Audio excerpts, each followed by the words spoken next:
So the storm has passed where I'm at, you guys. It did do a lot of blowing things away. My fence is broke down. We are still without power. We are still without water.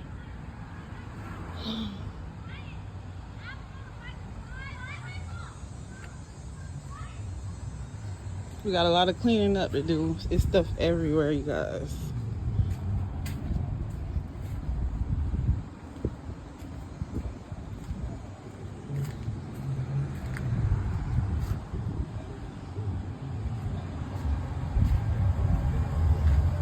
That went pop, pop, pop, pop, pop, pop, pop last night. So I think that's the problem. We have no lights, no water.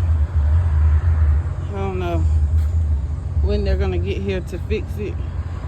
But I just thank God we're not underwater and we didn't have too much damage.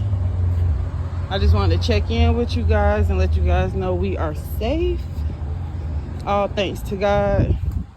See you guys a little later.